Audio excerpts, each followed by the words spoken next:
Sports से जुड़ी किसी भी छोटी या बड़ी अपडेट के लिए सब्सक्राइब करें स्पोर्ट्स तक और साथ ही किसी भी नोटिफिकेशन को पाने के लिए बेल आइकन को दबाना ना भूलें।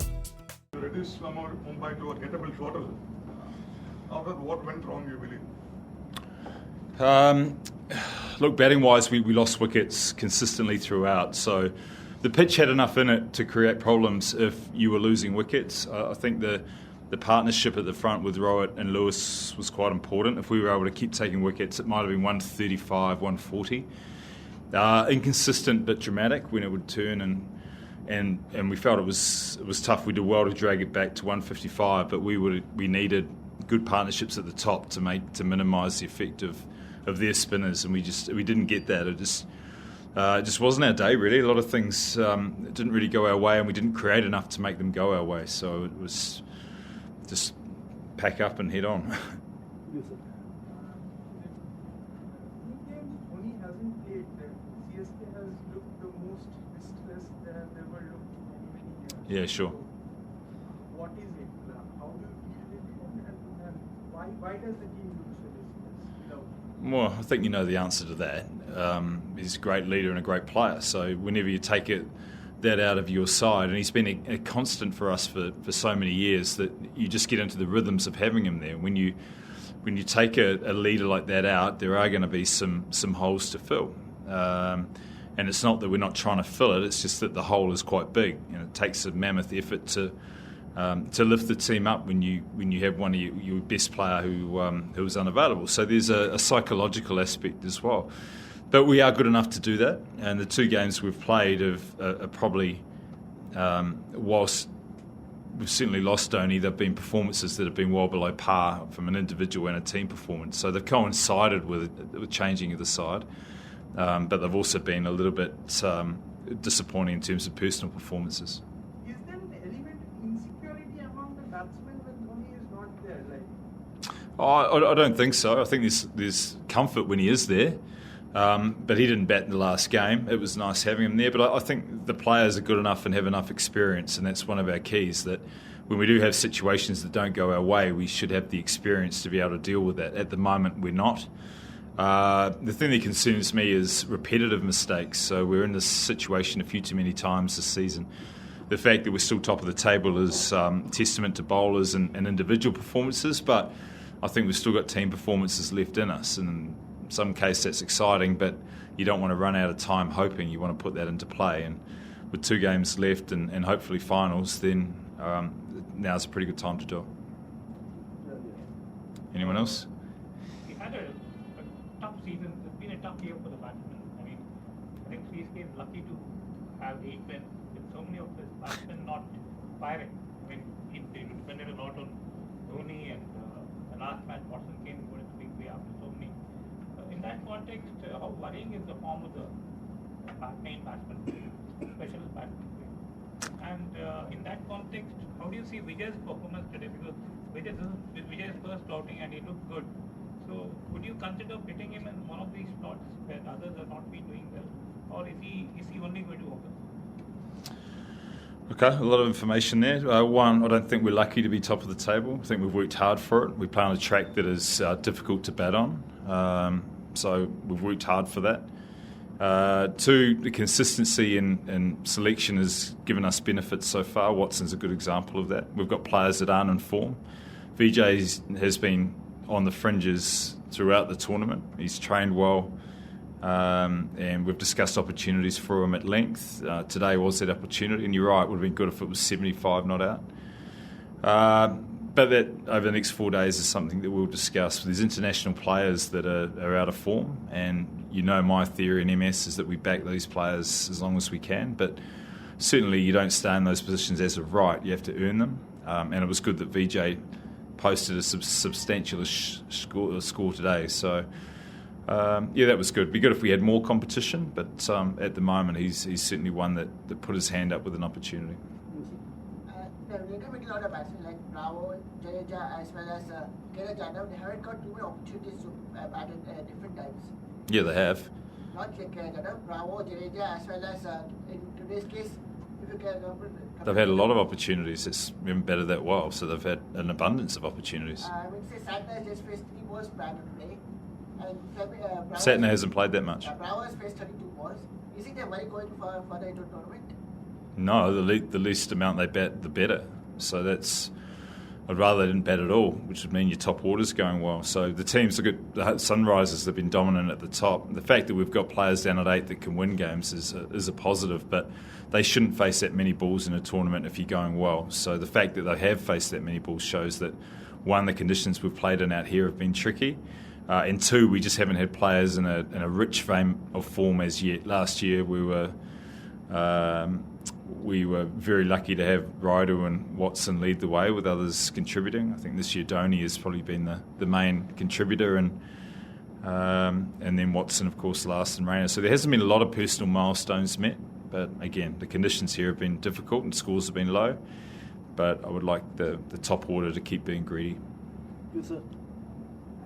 How much of a concern do you think is Kedar?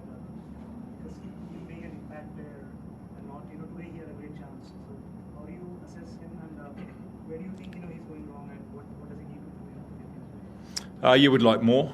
He would like more himself. He's obviously building towards a World Cup as well. So the expectation there is that he'll play a key role. But yeah, we need a little bit more from him. There has been probably more opportunities, going back to the last question, than we expected. We sort of had him as a finishing role with the ability to manipulate the field, but he is good enough to play an anchor role as well. So he's disappointed that he hasn't made the most of those opportunities, as a number of our players are. The fact that we are losing that many wickets this year suggests that most players are searching for form.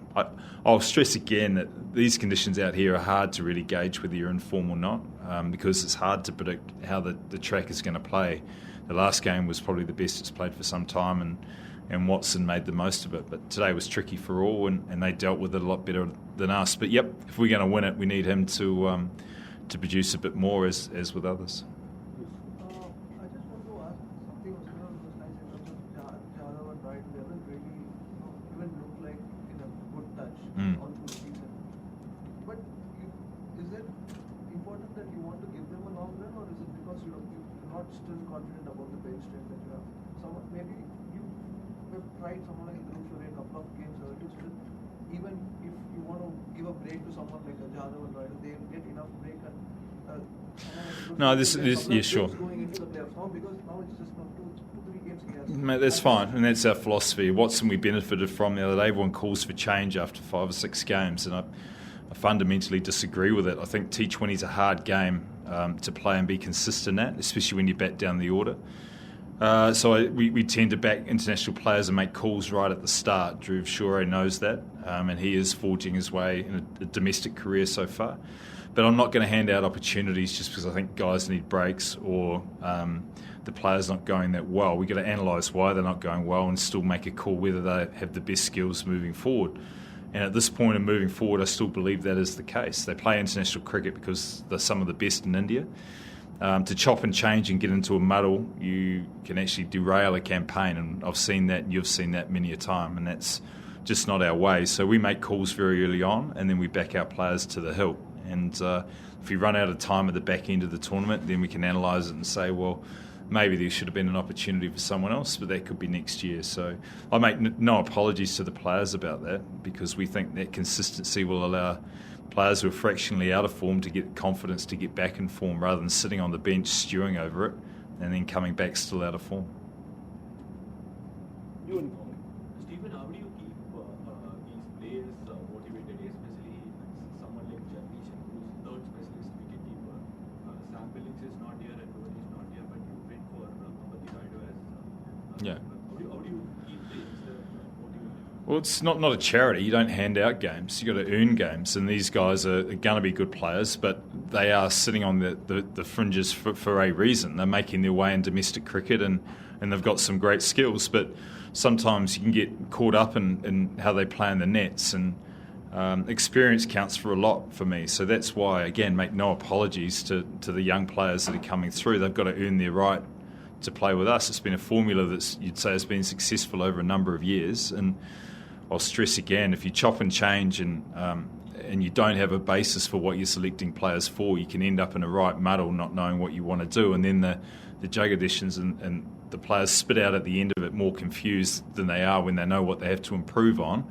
and then get even more desperate for their opportunity. We've had a number of players who haven't had opportunities with us, when we haven't been able to buy them back, go on and have a great career for someone else. And that's the benefit of sitting, learning and understanding from potentially better players or better players at the time that help them out. So the opportunity to learn is key, but we're not going to hand out caps just because the public or press think they need a bit of change. There's more basis to it than that.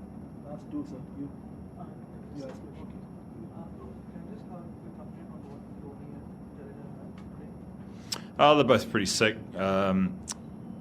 They're both unwell, virus and bacteria. I think a lot of teams are struggling at the moment through that.